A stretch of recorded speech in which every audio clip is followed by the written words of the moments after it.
Hi, I'm Paul Sokol, and I want to talk to you today about the different classes of advertising when it comes to targeting and the available audiences that you can go after. So there's basically a couple things you need to know before we talk specifically about targeting. So whenever we're doing any kind of advertising campaign, there's always three things you need to have in mind: your objective, your audience, and your creative. You can think of oak like a tree. When we're talking about targeting, audiences is where that conversation is happening. So there's four classes of audiences that we can target. The first one are the owned audiences. These is where you own the data. So this is your email list, this is your website visitors, your phone numbers, anything that you may have that you own the data, that's a class 0 audience. And if you ever heard about remarketing, that's really just a website visitor class 0 audience where you're just tracking people as they engage with your website here. So that's just one type of audience, one class. The next class are the platform-owned audiences, and this is where the platform owns the data and you do stuff with it. So for example, if you were on Facebook, you can make audiences of people that like your page or that have watched videos or responded to events or a whole bunch of stuff. This is where the platform owns it as opposed to you owning that audience.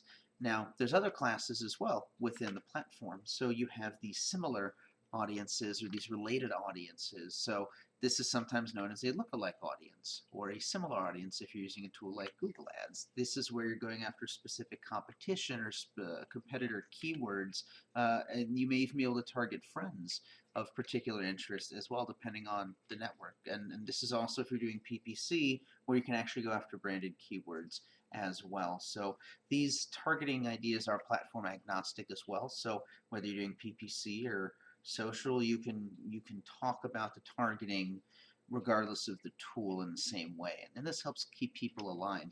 So we've talked about the audiences you own, the audiences the platform owns, the related audiences, and the fourth and last type are Class C, and these are our traditional data-driven audiences. And so this is where you're slicing into the data provided by the platform. This is where you can be looking at interests, you can be looking at non-competitor specific keywords, looking at maybe user behavior data that the tool gives you.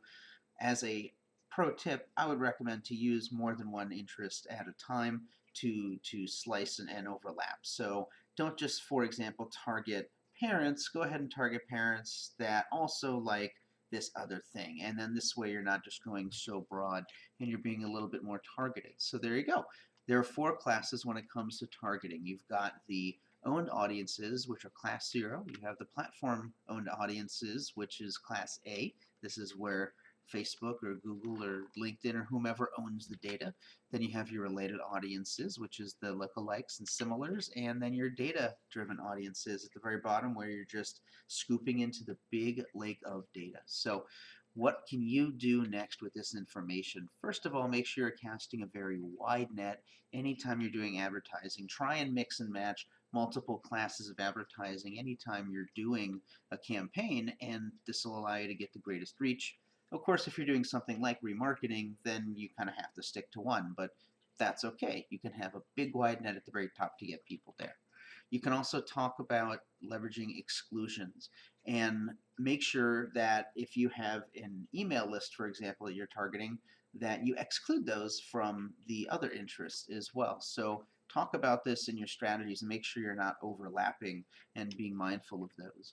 And then make sure you're digging into all the bells and whistles that are available in the tools themselves. There's a lot of fun things you can do from a Class A and a Class C standpoint on any platform, any of the major ones. So go ahead and get familiar with how they work. And if you have any questions, go ahead and let me know. Thanks so much for watching.